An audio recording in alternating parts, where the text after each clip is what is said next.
વડોદરા શહેરના અકસ્માત રોકવાનું નામ નથી લેતો તેવામાં વૃદ્ધ એક્ટિવા ચાલકને વોક્સવેગન કાર ચાલક દ્વારા ટક્કર મારવામાં આવી। વડોદરામાં પહેલા અનધર રાઉન્ડવાળા દક્ષિણ ચોરસિયા જેવા રફતારના રાક્ષસોનો કહેર હતો યથાવત હજુ પણ પોલીસના ડર વગર લોકો બેફામ ગાડીઓ ચલાવી રહ્યા છે, જેના કારણે ગઈકાલે વાસના રોડ કલ્યાણ પાર્ટી પ્લોટ પાસે કાર અને સ્કૂટી વચ્ચે અકસ્માત સર્જાયો હતો। ફૂલ ફાયર સ્પીડ અને બેફામ દોડતી કારે સ્કૂટી ચાલક ગૌતમભાઈ ચૌહાણને ટક્કર મારીને ગંભીર અકસ્માત સર્જાયો હતો।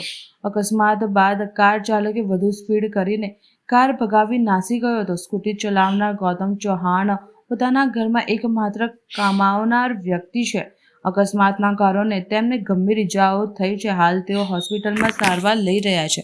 આજે અકસ્માતનો ત્રીજો દિવસે જેબી પોલીસ દ્વારા આરોપી અને તેની કાર વોક્સવેગન કારને તેઓ જેનો નંબર GJ0LE8060 કાર સાથે ધરપકડ કરવામાં આવી છે।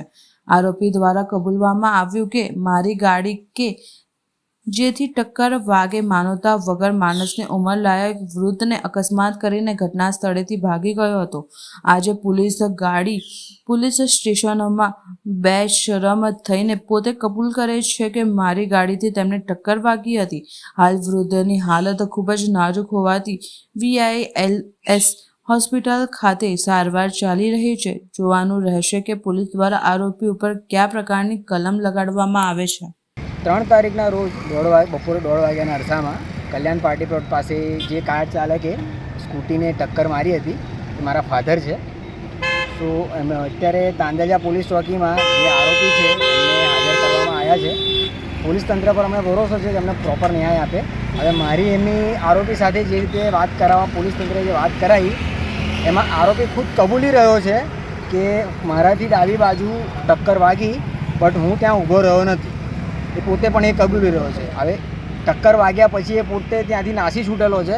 હવે એના નાસી છૂટવાના લીધે મારા ફાધરને બ્રેન સ્ટ્રોક આવ્યો છે, બ્રેન ડેમેજ થયું છે।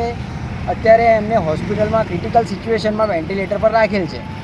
હવે જોવું રહ્યું કે અમને પોલીસ તંત્ર પર પૂરેપૂરો ભરોસો છે કે અમને ન્યાય મળશે।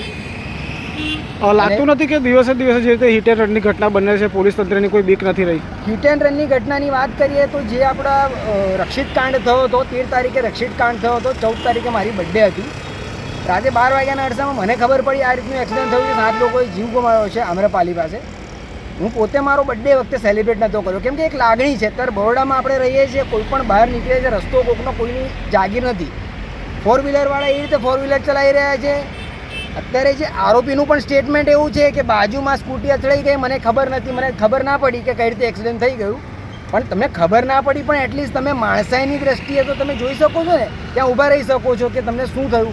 અત્યારે એમની બેદરકારીના લીધે, એમની નિષ્કાળજીના લીધે મારા ફાધરને 1.5-2 કલાક ત્યાં રસ્તા પર પડી રહ્યા। અત્યારે મારા ફાધરને બંને હાથમાં ઇન્જરી થઈ છે, વાગ્યાની ઇન્જરી નથી, આ ઇન્જરી છે। રોડ પર એ પડી રહ્યા હતા, એમને ગરમીના લીધે એમને ફોડકા પડી ગયા છે। 1.5-2 કલાકે ત્યાં 108 આવી છે। એ મારા એક ઓળખીતા મારા મિત્ર ત્યાંથી જતા હતા જે મારા ફાધરને પણ ઓળખતા હતા, એમને 108 બોલાવી છે। એમને ગોત્રી હોસ્પિટલમાં એમને પહોંચતા કર્યા છે।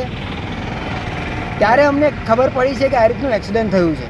જ્યારે મારા ફાધરને અમે ત્યાં ગોત્રી હોસ્પિટલ લઈ ગયા છે, ત્યાં ગોત્રી હોસ્પિટલમાંથી અમે ફર્સ્ટ એડ કીટ કરાવી, પછી ગોત્રી દવાખાનામાંથી પણ 6 વાગ્યાના અરસામાં જ્યારે સિટી સ્કેન વગેરે કરાવ્યું તો એમણે એવું લાગ્યું કે કેસ ક્રિટિકલ છે।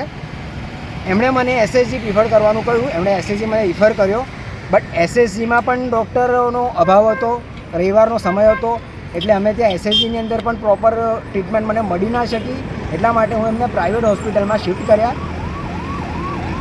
શું નામ આપનું? મારું નામ કેવલ ચૌહાણ છે।